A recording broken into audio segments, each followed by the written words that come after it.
I turned back to grab the document I'd forgotten and caught my husband stepping out of the car with her. The moment he saw me, he panicked so hard he slammed the door on his own finger. What if everything you thought was real, everything you built your life on, shattered in one single, stomach-dropping moment? That's exactly what happened to me on a Tuesday afternoon in Glendale, right when I caught my husband, the man I swore my life to, with another woman, slamming his finger in the car door in sheer, desperate panic. I'm Claire, 37, a project manager. My life was all about color-coded calendars and meticulous planning. Apparently, I was also the last person on earth to realize my picture-perfect marriage was actually a complete dumpster fire. You know those California suburbs? Everyone drives German cars they can barely afford, pretending their lives are Instagram perfect. Spoiler alert, no marriage is perfect. Some people are just way better at hiding the rot. That Tuesday, everything started normal. Almost too normal. I was headed to a huge 2 p.m. client meeting, the kind where you bring your A-game and pray your laptop doesn't die mid-PowerPoint. Halfway to Pasadena, stuck in that infamous 134 traffic, my stomach dropped. I'd left the physical project folder, my backup for my tech paranoia, on the kitchen counter. Classic Claire, except I never forget anything. I have 3 phone alarms for brushing my teeth. Annoyed, I U-turned, mentally calculating if I could still make it on time. My street, Oakmont Drive, is one of those tree-lined suburban dreams where everyone knows everyone's business, but pretends they don't. Which is why seeing Colby's sleek black Tesla in our driveway at 2:30 p.m. on a Tuesday felt like spotting a unicorn. A unicorn that was supposed to be in San Francisco until Thursday. I slowed down, maybe a little suspicious, but mostly just confused. Colby's work trips were sacred. As a VP of operations at Morrison Consulting, he was practically married to his laptop and those critical client meetings. He'd kissed me goodbye Monday morning, promised fancy chocolates from Union Square. Then I saw her. A woman stepping out of the passenger side. Blonde, maybe late 20s. Her blouse was wrinkled, like she'd hastily smoothed it out, and her hair, well, her hair just screamed. I just had my hands all over someone else's husband. She was adjusting her skirt, or something, when Colby practically scrambled out of the driver's side, slamming his own hand in the door in his haste. The yelp he made was almost, worth the 12 years I just wasted. I pulled over 2 houses down, engine still running. I watched the disaster unfold like it was a scene from a movie, not my own life. Colby was shaking his hand, probably cursing under his breath, while she nervously looked around. That's when she turned towards my car. Our eyes met, and I knew that face. Della Monroe, the new executive assistant from his office. The one he'd mentioned exactly 3 times over the past year. The one who had supposedly been transferred to their San Diego office 6 months ago to be closer to family. San Diego looked an awful lot like my driveway, apparently. My brain tried to generate innocent explanations. Maybe she was visiting. Carpooling for an emergency. Am I hallucinating? Then Colby looked up, saw my car, and his face cycled through 5 stages of grief in 2 seconds flat. That's when I knew. You don't look that terrified when you're innocent. You look that terrified when you've been caught red-handed. I didn't confront them. I didn't scream. I just sat there for 30 seconds, engine running, processing the absolute implosion of my entire reality. Then, a cold, clear decision formed. I drove around the block, parked 2 streets over, and walked back. I slipped through our side gate, quiet as a burglar in my own home. I grabbed the project folder from the kitchen counter, walked back out, and neither of them saw me. And then I drove to that meeting like my life wasn't actively detonating. Because here's the thing about being a project manager for 12 years. You learn that emotional reactions are for after you've gathered all the data. The meeting was a blur. I smiled. I nodded. I took notes. The client droned on about innovative solutions and synergistic partnerships, while I mentally cataloged every business trip, every late night, every sorry, honey, the team needs me this weekend. I left that office with a signed contract and a heart full of pure, crystallized rage. I didn't go home. I drove to the nearest Starbucks, ordered the largest iced latte they had, and sat in the corner booth, the one with the view of the street, where I could see everyone, but nobody could really see me. And I did what I do best. I made a plan. First, I needed proof. Real proof. Not just, I saw them together proof, but your lawyer will weep when they see this proof. Second, I needed allies.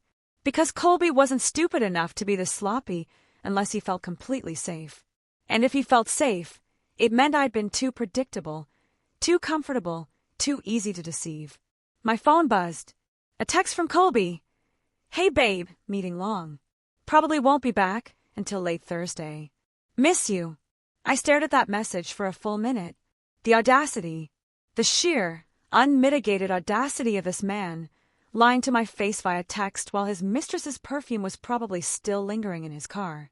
I typed back. No problem. Take your time. Love you. Because 12 years of project management also teaches you this. Never show your hand until you've stacked the deck. I spent the next hour creating a new private folder on my laptop. Title, Project Colby. I started documenting everything. Every business trip in the past year.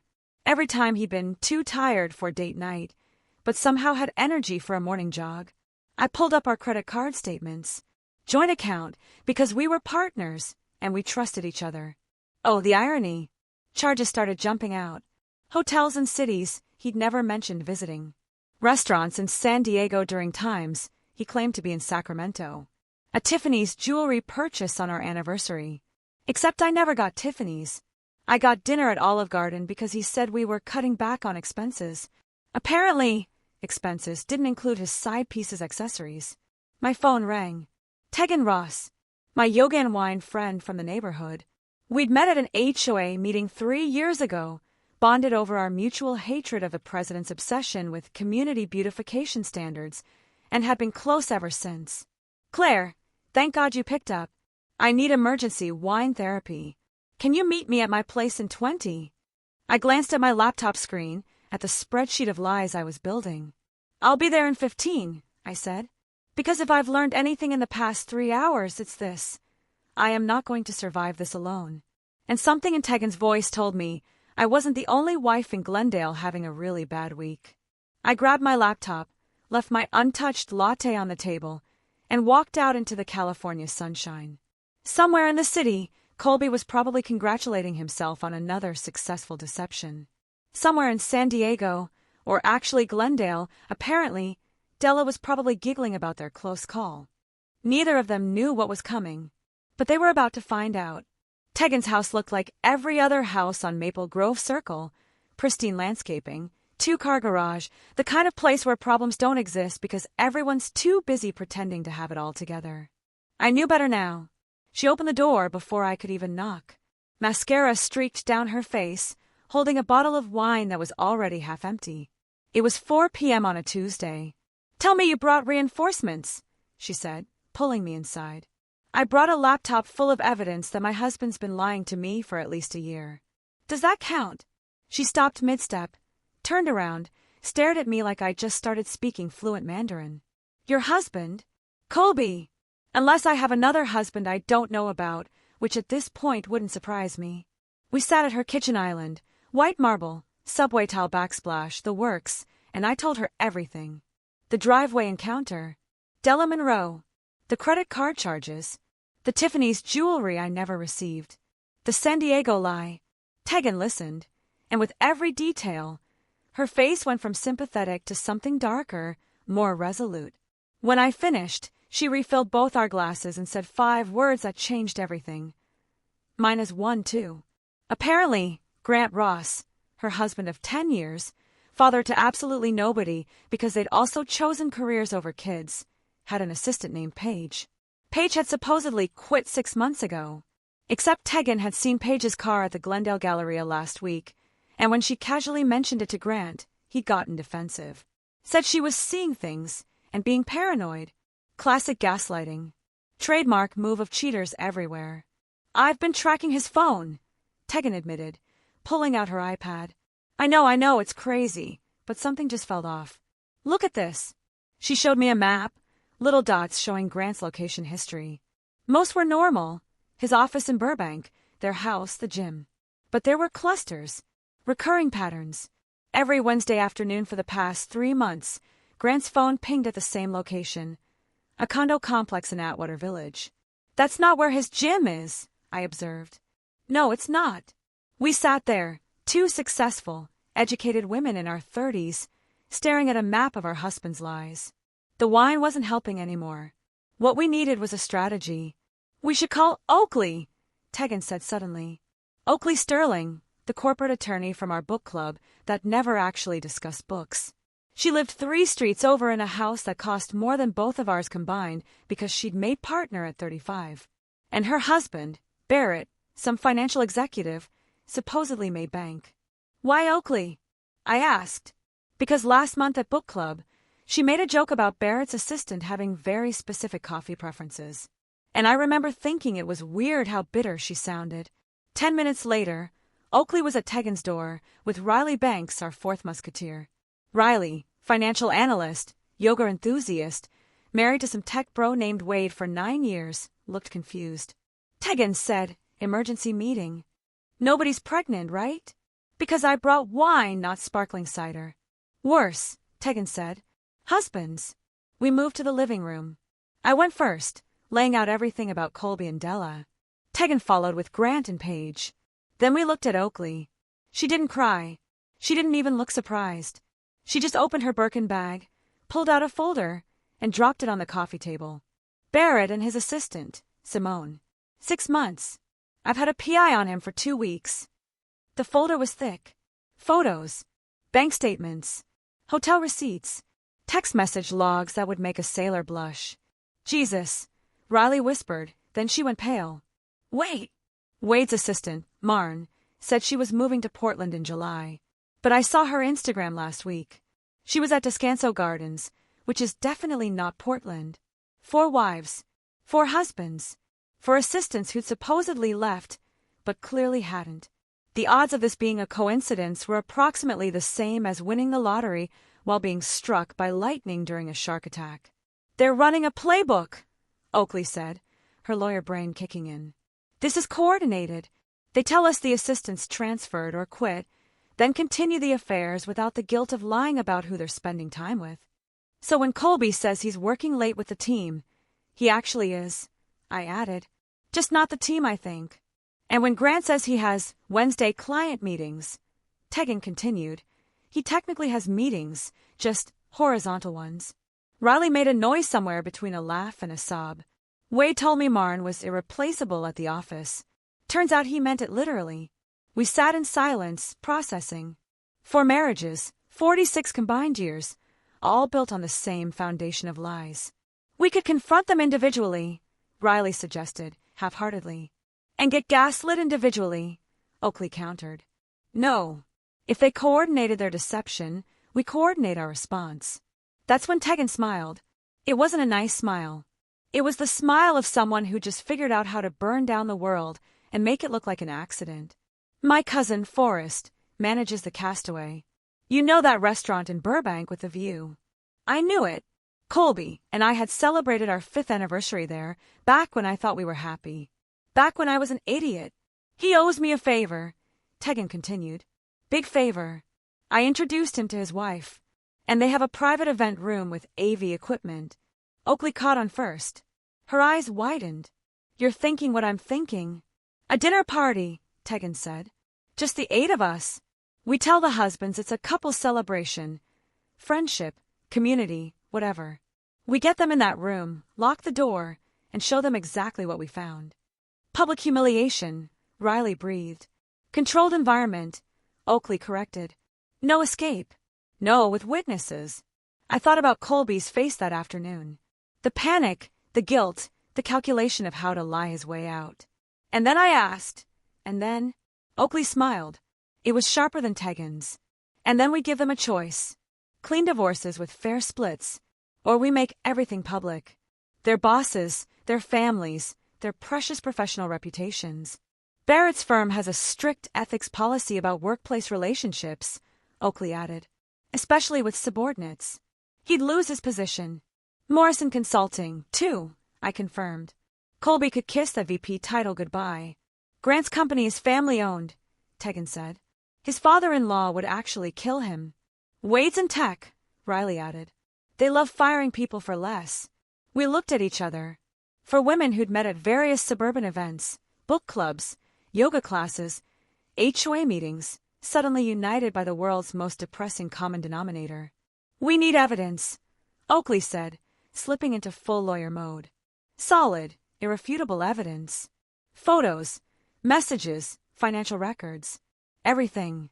"I've already started a file," I said, opening my laptop. "I have Grant's location history," Tegan offered. "I have Barrett's entire affair documented by a professional," Oakley added. Riley looked panicked. "I just have Instagram posts and a gut feeling." "That's what we have until Saturday," Oakley decided. "Riley, you focus on Wade's patterns. Credit cards, phone records, anything you can access legally. The rest of us, compile everything we have.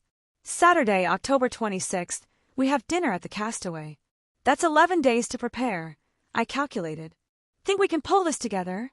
Oakley looked at each of us in turn. "Ladies, we're a project manager, a marketing director, a corporate attorney, and a financial analyst. We've organized corporate events, negotiated million-dollar deals, and managed impossible deadlines. For cheating husbands should be a walk in the park." Tegan raised her wine glass. "To the Glendale Wives Club." We clinked glasses, and I felt something shift. The hurt was still there. The betrayal still burned. But underneath it, something colder and more focused was taking shape. Revenge isn't a dish best served cold. It's a dish best served with PowerPoint presentations and airtight evidence. The meeting ended at 7 p.m. I drove home to my empty house, Colby still in San Francisco, and opened my laptop. Project Colby was about to become Project Reckoning. And I had 11 days to build the case that would destroy 4 lying husbands and their career-climbing mistresses. I smiled at my screen. It wasn't a happy smile, but it was a deeply satisfied one. The 11 days leading up to that dinner turned me into someone I didn't recognize. And honestly, I liked her better than the old Claire. Wednesday morning, I woke up at 5 a.m. Not because I couldn't sleep, but because I had work to do. Real work. The kind that actually mattered.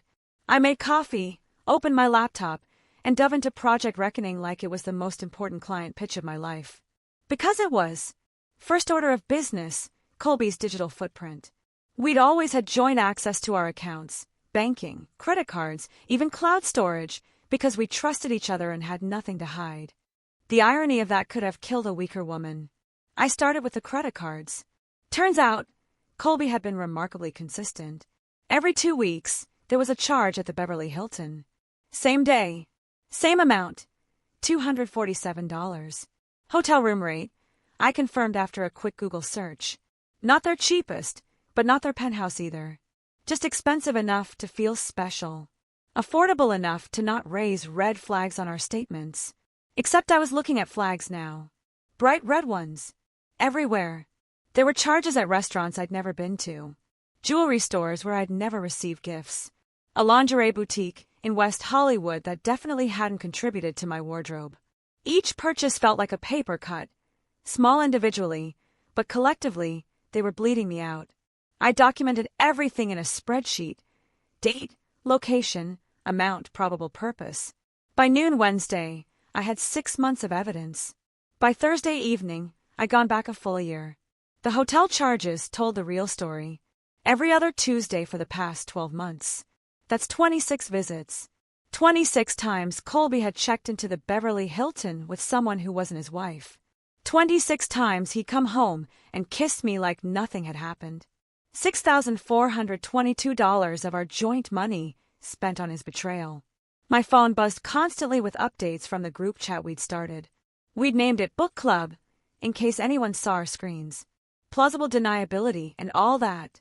Tegan had gotten into Grant's email, password was their old dog's name, because men are predictable, and found a trail of messages with Paige that were professionally inappropriate at best and legally problematic at worst. Lots of working late coordination that aligned suspiciously with his Wednesday location pings. Oakley's private investigator had delivered a report that was basically a masterclass in infidelity.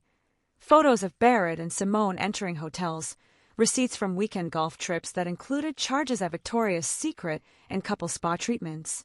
The PI had even recorded a conversation outside a restaurant where Barrett told Simone he'd handle his marriage soon. Handle. Like I was a problem to be managed instead of a human being he'd promised forever to. Riley was struggling. Wade was better at covering his tracks, or maybe just less frequent about seeing Marn.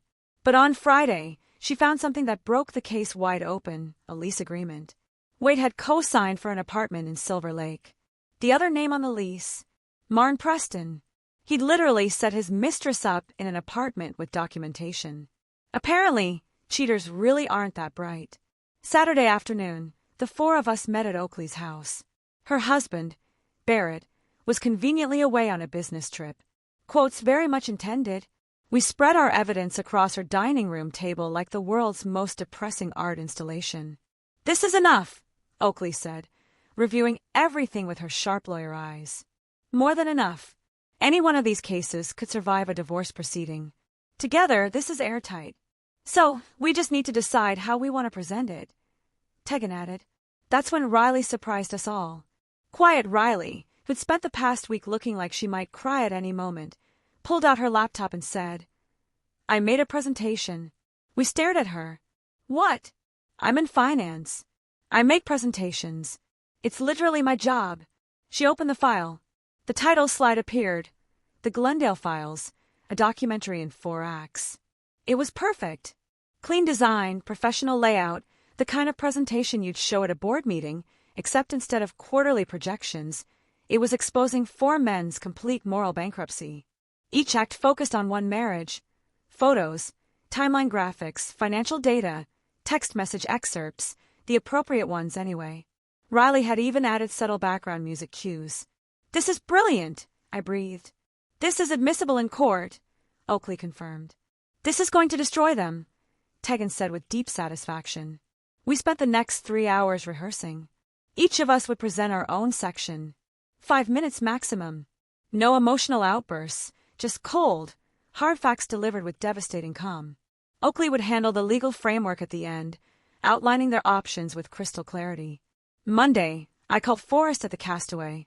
Tegan had prepped him, but I wanted to confirm details personally. "So, you want the sky view room for 8 people next Saturday evening?" he confirmed. "And you need the AV system set up, doors that can be secured from the inside, and the charges split across 4 specific credit cards?" "They're corporate cards," I clarified. "Yes. Can you do that?" "For what Tegan told me these guys did?" he said. "I can absolutely do that. I'll even make sure the bar is stocked with their favorite drinks. Might as well make them comfortable before you ruin their lives." I liked Forrest. He understood the assignment. Tuesday through Thursday was phase 2, selling the lie. We needed our husbands to show up enthusiastically, unsuspecting, preferably smug. I texted Colby Tuesday morning. "Hey, the girls and I want to do a couple's dinner Saturday. Celebration thing. You free?" He responded within minutes. "Sounds good. Where?" "The Castaway. Tegan's cousin is managing. Got us a private room. Perfect. Miss you, babe." I stared at those 3 words. Miss you. From the man who was currently lying about his location while probably sitting across from his mistress. The audacity was almost impressive. The other wives reported similar easy acceptances. Our husbands suspected nothing. Why would they? We were the good wives, the understanding ones, the ones who believed their lies because it was easier than facing the truth. They'd mistaken our kindness for stupidity.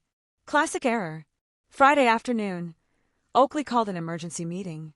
"We need to discuss what happens after the presentation, after the reveal. We need to control the aftermath." We gathered at a coffee shop in Pasadena, far enough from Glendale to avoid anyone we knew. "They're going to try to leave," Oakley continued. "Get defensive. Maybe aggressive. Forrest said he can handle that," Tegan offered. "Ex-Marine. He'll keep the door secured until we're done." "And then?" Riley asked. "Then I give them a choice," Oakley said. "Clean divorces with equitable splits. Or we take this public." "Will they go for it?" I asked. Oakley smiled grimly. "Barrett's firm fires executives for ethics violations. Workplace relationships with subordinates violate their code of conduct.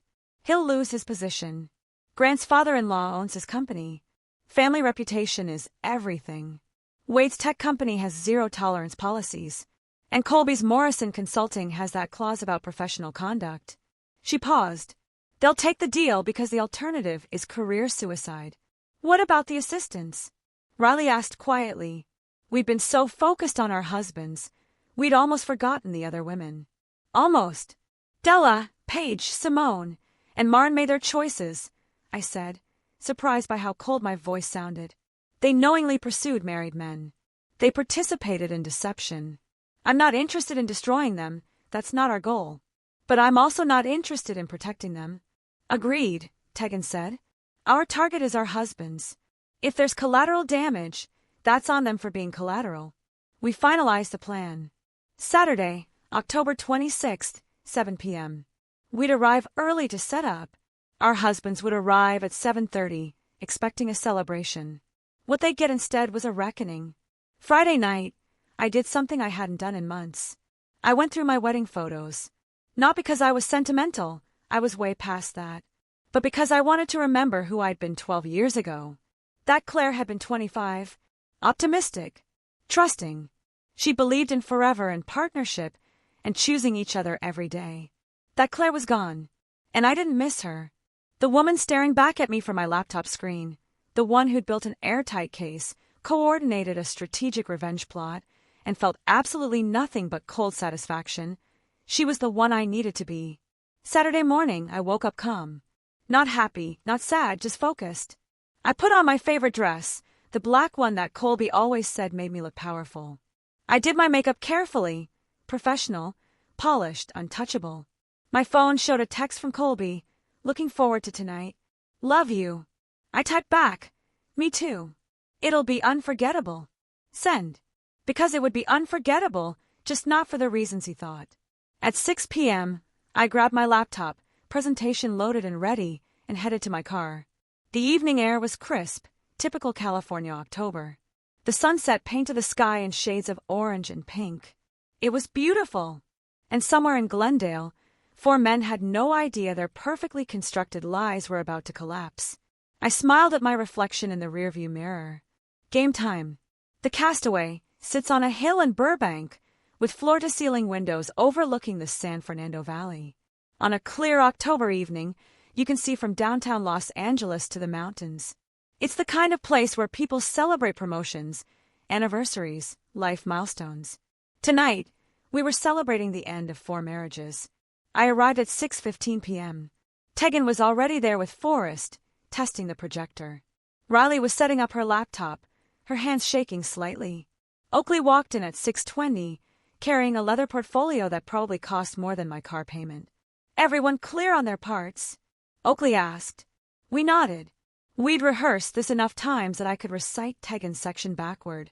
Remember, Oakley continued, emotion is the enemy. We present facts. We stay calm. We give them no ammunition to claim we're being hysterical or irrational. Gaslight proof, Tegan added. Exactly. Forrest dimmed the lights slightly, adjusted the projection screen, then positioned himself near the door. He was 6 feet 3 inches, 230 pounds of Marine Corps discipline. If our husbands tried to leave early, they'd have to go through him. Good luck with that. At 7:02 p.m., my phone buzzed. Colby, parking now. See you in a sec. I showed the message to the others. Riley looked like she might throw up. Tegan cracked her knuckles. Oakley's expression didn't change at all, which was somehow more terrifying. Positions, Oakley said quietly. We took our seats at the long table, positioning ourselves so our husbands would sit across from us. The projector displayed a neutral welcome screen, an evening of truth. Subtle, threatening, perfect. The door opened. Our husbands walked in together, laughing about something. They looked relaxed, happy, completely oblivious. Colby kissed my cheek. This place looks amazing. Great choice, babe. I smiled. Didn't say anything, just gestured to his seat. Grant, Barrett, and Wade filed in, greeting their wives with similar affected affection. The cognitive dissonance was almost funny. These men genuinely believed they were getting away with everything. Once everyone was seated, Forrest closed the door. The click of the lock was quiet but definitive. Barrett noticed first. Hey, did that door just... Welcome, gentlemen. Oakley interrupted, standing. Thank you for joining us this evening. We promise this will be a dinner you'll never forget. Her tone was pleasant, professional, the kind of voice she probably used in depositions. Colby glanced at me, confused. I kept my expression neutral. "We prepared a presentation," Oakley continued, nodding to Riley. "Please hold all questions until the end." The lights dimmed further. The projector screen changed.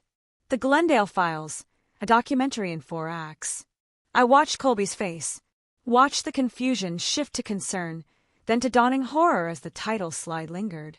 "Act 1, Riley announced, her voice steadier than I expected. "Claire and Colby Whitman." My section opened with our wedding photo from 12 years ago, full of hope and promises. Then it dissolved into a timeline. I stood, laser pointer in hand, and began. October 15th, 2:30 p.m. Subject observed exiting vehicle with female companion, later identified as Della Monroe. Executive assistant, previously reported as transferred to San Diego office 6 months prior. I clicked to the next slide. Photos. The ones I'd taken from my car that Tuesday afternoon. Colby's face went white. Financial analysis reveals recurring hotel charges. The Beverly Hilton. Every other Tuesday for the past 12 months. $247 per visit. That's 26 visits. Total expenditure from joint account. $6,422. Click. Spreadsheet. Color-coded. Devastating. Additional expenditures include jewelry purchases, none received by spouse, dinner reservations, none attended by spouse, and lingerie purchases from a West Hollywood boutique. Again, none received by spouse. I looked directly at Colby.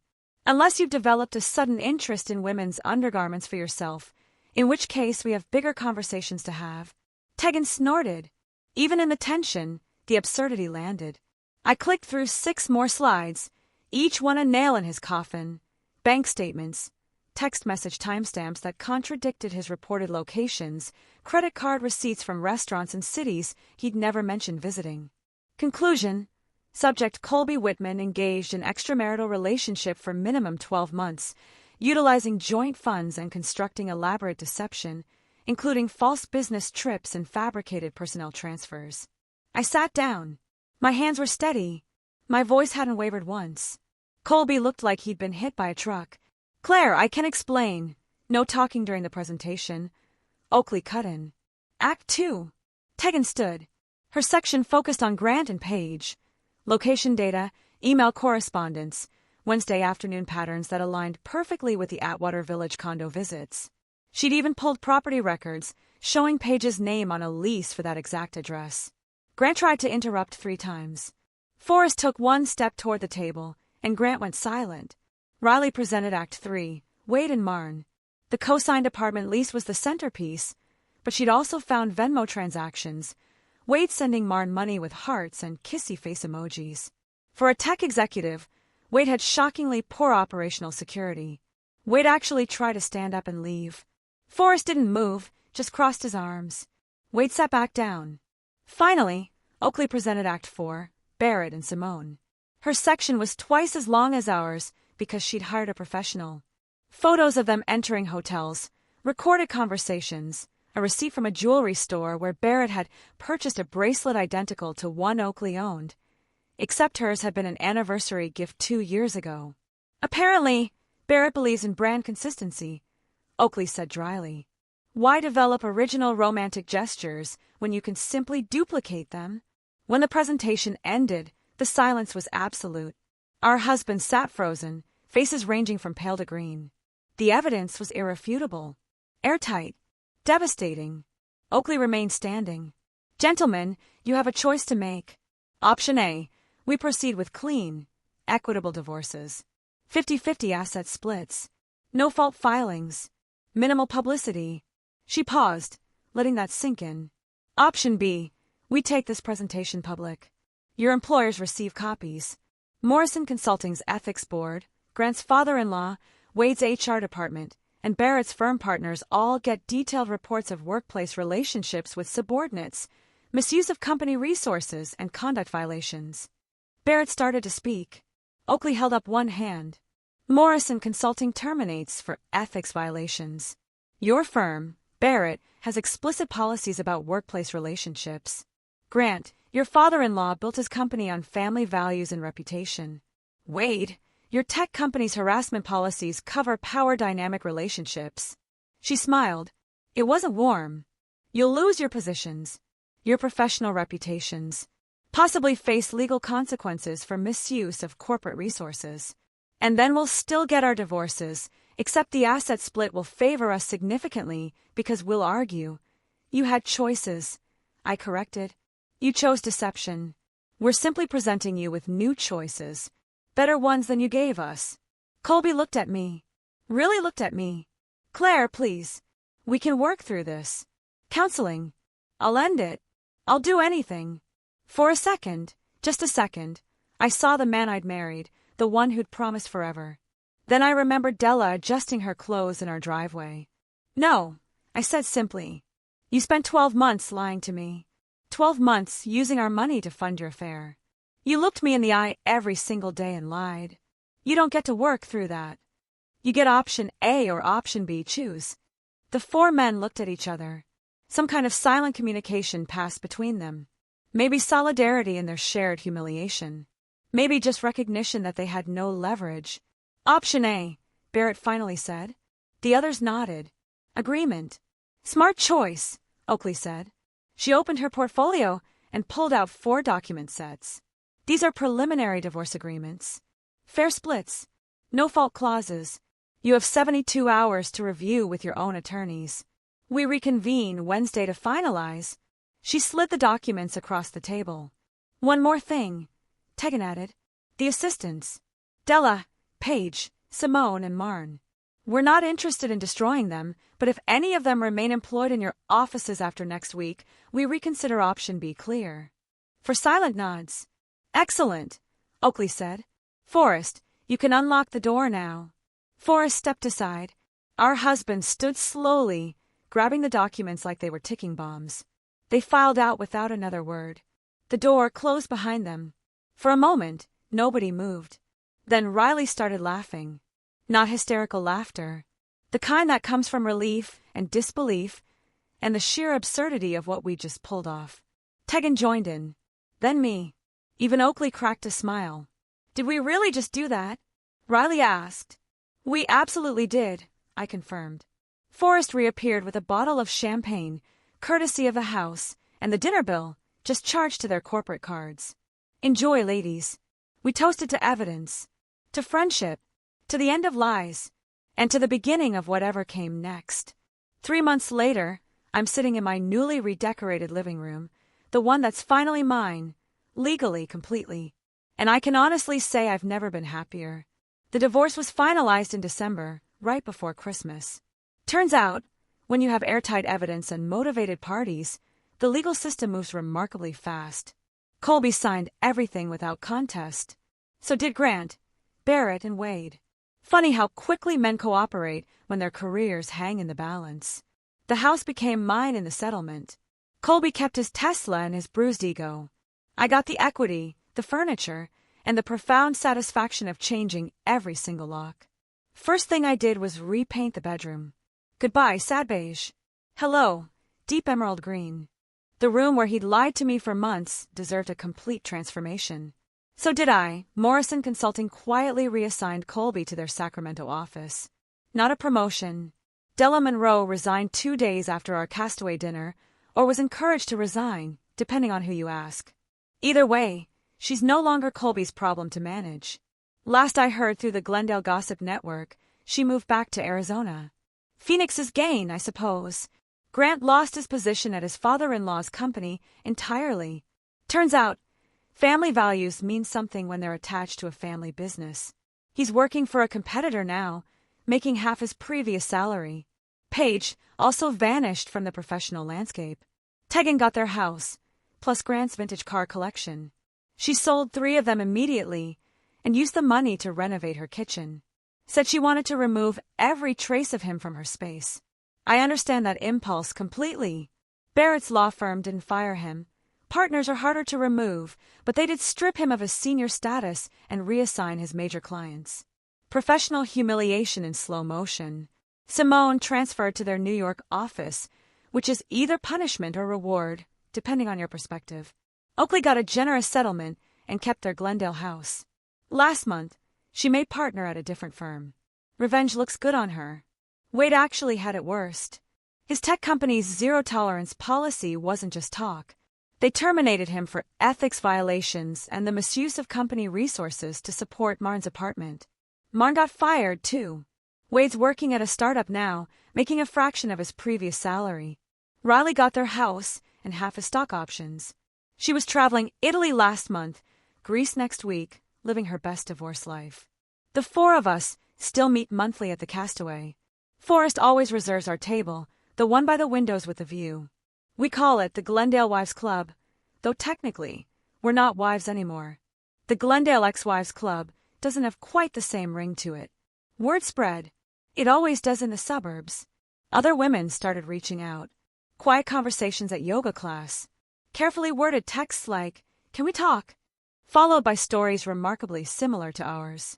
We started offering consultations, free advice over coffee about gathering evidence, understanding legal options, building airtight cases. We're not lawyers. Well, Oakley is, but we're experienced in the specific art of strategic divorce. There's a waiting list now. Turns out Glendale has more cheating husbands than anyone suspected. Or maybe we just made it safer to stop pretending everything was fine. I ran into Colby once in January at the Whole Foods on Colorado. Awkward doesn't even begin to cover it. He looked tired, older, asked how I was doing with this painfully forced casualness. Better than ever, I told him honestly. He nodded, started to say something, then stopped. What could he say? Sorry I destroyed our marriage. Sorry I spent your money on my affair. Sorry I got caught.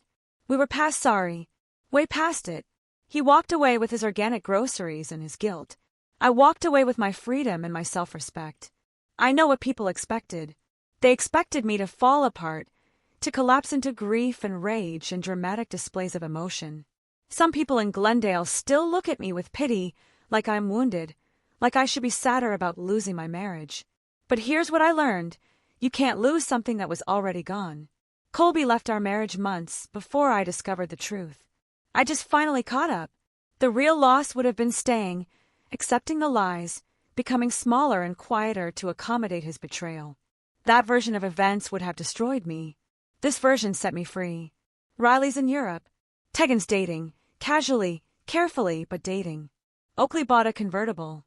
I'm taking photography classes. We're not bitter ex-wives dwelling on past wrongs. We're women who looked at an impossible situation and decided to handle it with intelligence, strategy, and just enough ruthlessness to make it stick. Did we ruin 4 marriages? No. For men did that themselves. We just refused to be collateral damage. My name is Claire Whitman, 37 years old, project manager, homeowner, member of the most effective support group in suburban California. And I learned the most important lesson of my life. Betrayal is devastating, but staying betrayed is optional. Some people collect stamps, some collect vintage cars. We collected evidence. And then we collected our dignity and walked away. The view from the Castaway is beautiful. Endless city lights stretching to the mountains. But the view from my side of freedom is better. I'm not grateful for what Colby did. I'm not thankful for the pain or the lies or the humiliation of being deceived in my own marriage. But I'm grateful for what I discovered about myself.